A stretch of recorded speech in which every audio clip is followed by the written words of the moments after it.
Assalamualaikum warahmatullahi wabarakatuh. Bismillahirrahmanirrahim. Alhamdulillahirabbil alamin.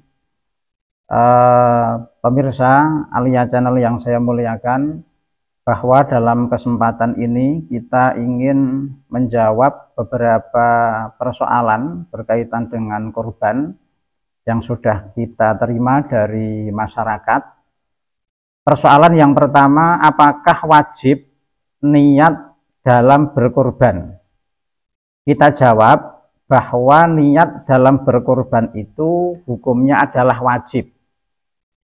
Jadi tidak sah manakala orang tersebut berkurban tetapi tidak disertai dengan niat. Dengan dasar apa? Dengan dasar yaitu kitab I'anatul Thalibin, bahwa di sana dikatakan yusannu tadhiyatun biniyati udhiyatin ayustaratu fiha an niyat 'inda dzabhi au qablahu 'inda ta'yin lima yudhha bihi. Bahwa ketika berkorban ini kita diwajibkan untuk niat, supaya apa? Supaya beda antara korban sunnah dan korban wajib.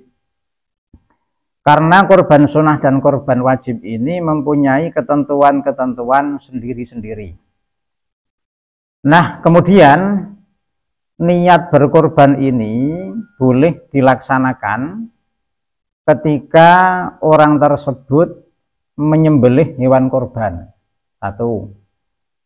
Yang kedua, boleh niat korban itu niatnya ketika orang tersebut menentukan hewan yang akan digunakan untuk berkorban. Misalnya punya kambing 4, lalu menentukan kambing yang ini untuk korban. Nah, ketika menentukan itu, boleh orang tersebut niat di dalam hati bahwa hewan tersebut akan digunakan untuk berkorban. Nah, atau bisa juga niat itu niatnya ketika membeli. Jadi ketika membeli dari pasar misalnya, orang tersebut sudah niat bahwa hewan korban ini saya niati untuk berkorban diri saya sendiri misalnya. Nah, kemudian berkaitan dengan niat itu, bahwa teori dan prakteknya bahwa niat ini boleh diwakilkan kepada panitia. Misalnya ketika hewan korban ini kita pasrahkan kepada panitia, sekaligus nanti panitia meniatkan di dalam hatinya bahwa korban ini, hewan ini atau sapi ini yaitu diniati korban atas nama si fulan atau fulanah. Nah, itu berkaitan dengan niat. Tapi bahwa kesimpulannya bahwa niat dalam berkorban ini adalah hukumnya wajib, supaya ada perbedaan mana yang sunnah dan mana yang wajib, dan supaya berbeda antara penyembelihan yang sifatnya ini adalah korban dan yang sifatnya bukan korban. Itu yang pertama. Kemudian yang kedua, apakah boleh mewakilkan niat korban kepada orang lain? Kita jawab bahwa mewakilkan niat korban ini boleh kita wakilkan kepada orang lain, misalnya kepada panitia. Bagaimana yang disebutkan di dalam kitab I'anatul Thalibin, wa yajuzu ayyuwakila musliman mumayyizan fin niyyati wa dzabhi, bahwa boleh mewakilkan niat korban ini kepada seorang muslim yang tamyiz di dalam niat dan penyembelihannya. Bahkan juga boleh mewakilkan kepada orang lain itu untuk pembelian hewan korban. Nah, pertanyaan yang ketiga, sebatas manakah cacat dalam hewan korban sehingga tidak boleh digunakan untuk berkorban? bahwa batasnya cacat yang tidak boleh digunakan untuk berkorban, hewan yang bagaimana. Di dalam kitab I'anatul Talibin dijelaskan wadhabitul aibi huwa ma naqasalahman, yaitu setiap cacat dalam hewan tersebut manakala bisa mengurangi dagingnya, maka itulah nanti cacat tersebut, hewan yang cacat tidak boleh digunakan untuk berkorban, tetapi dalam batas ketika cacat itu mengurangi dagingnya.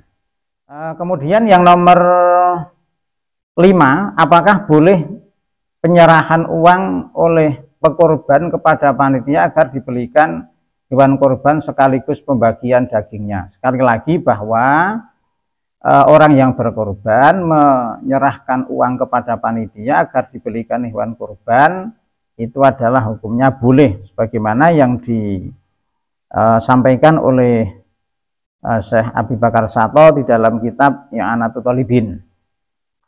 Kemudian yang nomor 6, panitia korban atas orang yang berkorban berkedudukan sebagai apa? Panitia ini bagi orang yang berkorban kedudukannya sebagai apa? Bahwa kita jawab, kedudukan panitia di dalam berkorban ini adalah sebagai wakil dari mudhohi, artinya hanya sebatas mewakili. Nah, karena panitia ini sebatas wakil dari orang yang berkorban, bagaimana dikatakan dalam kitab-kitab fikih, wal wakilu aminun li'annahu naibun anil muwakil fil yadi wa tasarruf fakanat yaduhu kayadihi, bahwa karena panitia ini sebagai wakil dari mudhohi, orang yang berkorban, maka segala ketentuannya harus mengikuti apa yang disarankan atau apa yang dikatakan oleh orang yang berkorban, tidak boleh melebihi dari kewenangannya selaku wakil dari mudhohi. Kemudian yang nomor 7, bagaimana cara memasrahkan hewan korban kepada panitia.